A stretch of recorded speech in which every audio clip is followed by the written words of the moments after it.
का सत्याग्रह जारी है। बीजेपी की तानाशाही पर बीजेपी उतरी है, ये बात कही जा रही है। और दूसरी तरफ ईडी का दुरुपयोग भारतीय जनता पार्टी कर रही है। प्रीतम सिंह ने ये आरोप लगाए हैं। सोनिया और राहुल गांधी की छवि को धूमिल करने का ये काम जो है वो किया जा रहा है। ये सत्य की लड़ाई है और लड़ाई जारी रहेगी।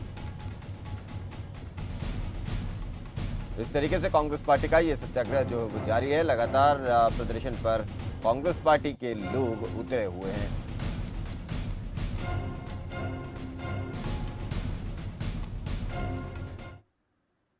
सोनिया गांधी जी की आज ईडी के माध्यम से पूछताछ हो रही है।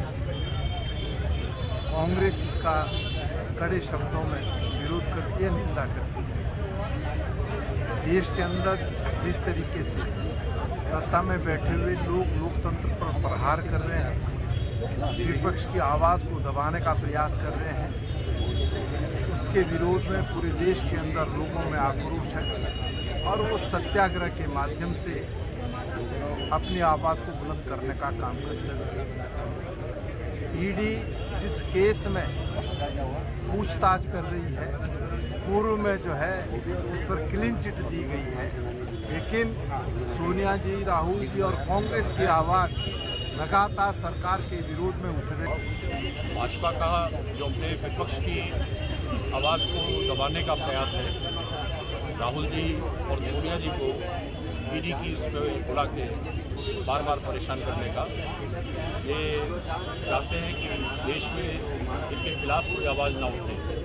कांग्रेस सत्याग्रह की पार्टी है और हमारे नेता और हमारे कार्यकर्ता सत्याग्रह के रास्ते को लेकर आगे बढ़ेंगे और हम भाजपा की गलत नीतियों का और देश को होने वाले नुकसान का हमेशा विरोध करते हैं। हम लोग ये जो आज का सत्याग्रह है, इसको जनता को अवेयर करने की नज़र में कर रहे हैं, क्योंकि इस समय बीजेपी जिस तरीके से संविधान संस्थाओं का इस्तेमाल विपक्ष की आवाज़ को दबाने के लिए, विपक्षियों को डराने के लिए कर रही है। हम चाहते हैं कि भारत की आवाम इस बात को समझे कि भारतीय जनता पार्टी किस कदम पर चल रही है। मुझे गर्व है इस बात का कि मेरे नेता सोनिया गांधी और राहुल गांधी अकेले ऐसे नेता हैं पूरे राष्ट्र में जो बीजेपी, अमित शाह और नरेंद्र मोदी के खिलाफ प्रखरता से बोल रहे हैं। और पूर्व में नारायण राणे हो, चाहे वो येदुरप्पा हो, उनके ऊपर केस ठोके गए और जैसे वो बीजेपी वापस गए उनके केस खत्म कर दिए गए।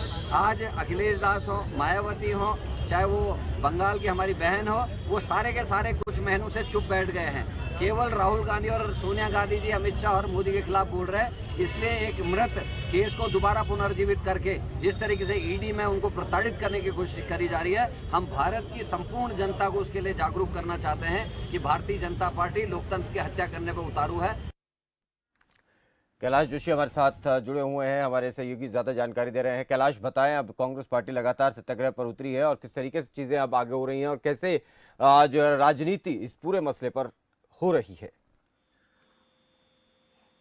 देखिए अरुण, कांग्रेस का सत्याग्रह आज भी यहाँ पर उत्तराखंड में था और कांग्रेस ने सीधे सीधे केंद्र सरकार पर, केंद्रीय एजेंसियों पर जो है आरोप लगाए हैं। कांग्रेस ने ये कहा है कि जो भारतीय जनता पार्टी है वो कांग्रेस का उत्पीड़न कर रही है। कांग्रेस के जो नेता हैं राहुल गांधी या सोनिया गांधी, उनको लगातार डराया धमकाया जा रहा है, उनको जो है ईडी के निशाने पे लिया जा रहा है। जबकि कांग्रेस के सीधे आरोप हैं कि पहले जब एक बार ये नेशनल हेराल्ड मामले में क्लीन चिट मिल चुकी है, उसके बाद दोबारा से इसको खोला जा रहा है। उसको लेकर लगातार, क्योंकि आज भी सोनिया गांधी की पेशी ईडी के दफ्तर में थी, तो उसको लेकर आज कांग्रेस जो है देहरादून के घंटाघर स्थित अम्बेडकर पार्क में बाबा साहेब को माल्यार्पण करने के बाद सत्याग्रह आंदोलन पर जो है बैठी थी। और करण मेहरा जो प्रदेश अध्यक्ष हैं, उनकी अगुवाई में गांधीवादी तरीके से सत्याग्रह आंदोलन किया गया। पार्टी के तमाम जो पूर्व विधायक हैं, कई वरिष्ठ नेता और साथ में कार्यकर्ता उनके साथ मौजूद थे। ठीक है, बहुत शुक्रिया कैलाश इस पूरी जानकारी के लिए। तो अब लगातार कांग्रेस पार्टी जो है वो सत्याग्रह पर उतारू है और बीजेपी पर तानाशाही के आरोप लगाए